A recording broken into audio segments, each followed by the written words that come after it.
Are we ready? Oh, good morning. Live. Good morning. Live. Hello. Morning. Good morning. How are you? I'm Deborah, good. I'm good. It's Friday. I like Fridays. It's the end of the week. I've had a good week. The sun is shining. What could be better? 10 minutes with you, Bertie. It's a dream. And I feel exactly the same. I look forward to this moment every Friday. So it's not that I want the week to end. It's just I look forward to seeing you so much, Debbie. I love it. I love it. What are we talking about this week, Bertie? Today we are talking about, do you need investment? Juicy topic. Juicy. So we're talking about money, people investing. Is it just money though, or time? We'll talk about that in a minute. But yes, come on, let's get started. Okay, so it's probably one of the biggest questions. I'm smoothing. Go for it. Keep talking. Yeah, does my business need investment? Do I need investment for my business? It's probably one of the biggest questions I get asked, or I get a lot of people coming to me because they think they need investment or they're ready for investment.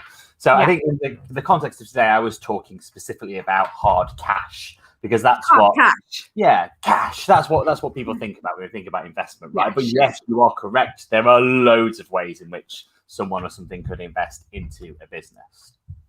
So have you ever worked with anyone that's gone through the investment process, like that whole raising cash thing?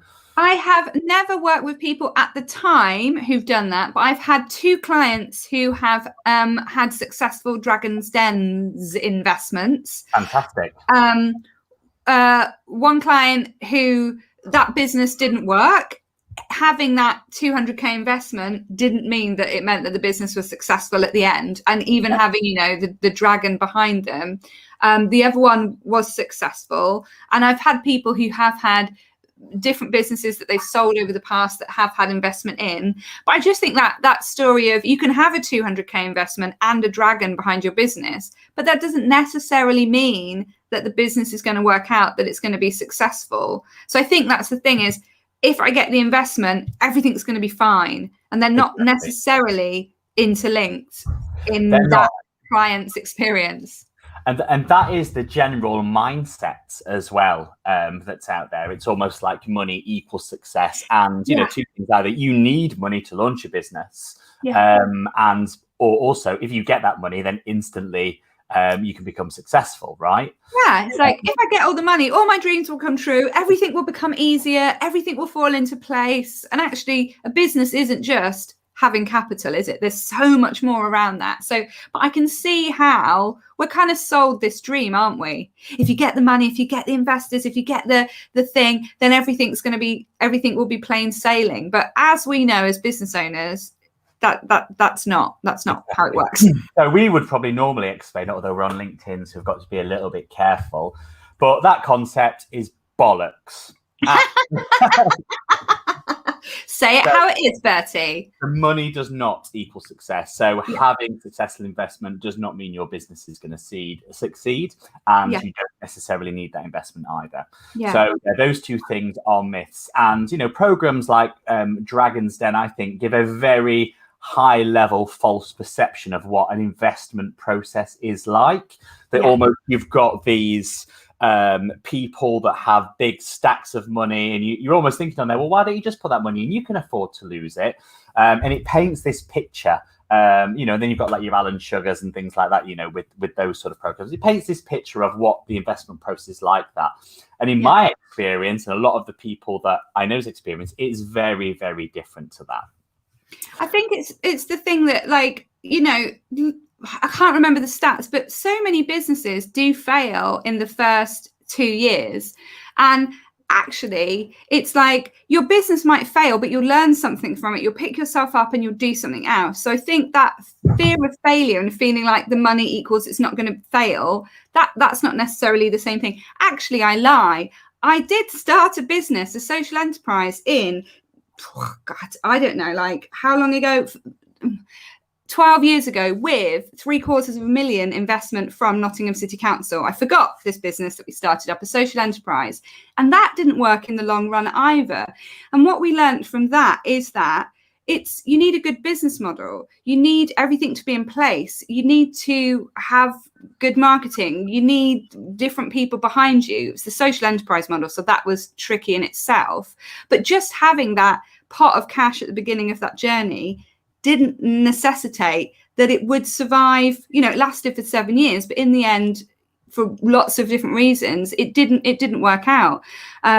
So yeah, actually, I have run a business that I forgot. I forgot that massive part of my past. I forgot about it. But yeah, there's so many different moving elements to running a business, and I think that's the key. And you need all of those cogs in place. And even if it doesn't work out, you'll have learned something from it. But you have a business that you started up, Bertie, and you did the bootstrap method, didn't you? Exactly, yeah. Just before, I'll quite happily go into that, but we've just had a comment actually, which I'd like to delve into more. So we've got Lee, who said they spaffed 200 grand of someone else's money up the wall. They should go to prison. Well, doesn't really well like that. But yeah, that's it. Lee. That's what you think. But Lee, I would love your opinion. As in, is this coming from someone that's run a business, or is this just what the your perception of that? If someone's had 200 grand and they've failed in a business, does that?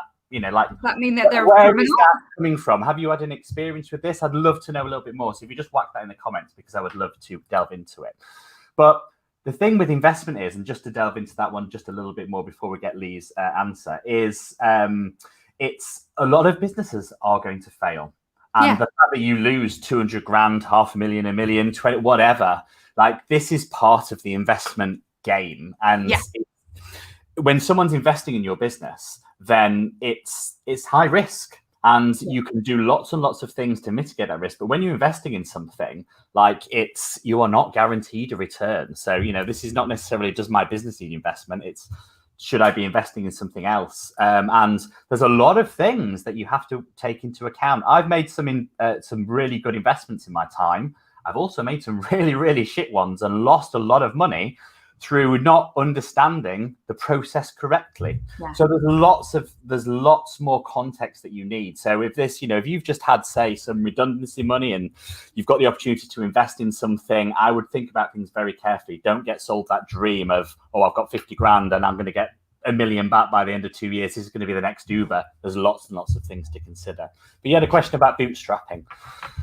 Well, I just wanted to also say about Lee's comment is, 200k seems like a lot of money, but actually for those investors on Dragon's Den, that's the risk that they take. They'll be investing in lots of different businesses, and they'll know that some of them will fail and some of them will be good investments. And so actually for that dragon who put that money in, that was a risk, and that's the risk that investors take. And so we don't need to think, oh God, it's criminal that the business didn't succeed. That's just part of business, and nobody's going to put 200k into a business if they can't afford to lose it. So that's the first thing. And while it may seem like a lot of money to us mere mortals, there's people up there who have 8 digits worth of wealth in their bank accounts, maybe more, who can afford to take these risks. And those angel investors, they're a really important part of business, because they do give people a leg up, especially for women. There's lots of female only angel investors out there now, and we know that women's businesses don't get invested as much as men. And so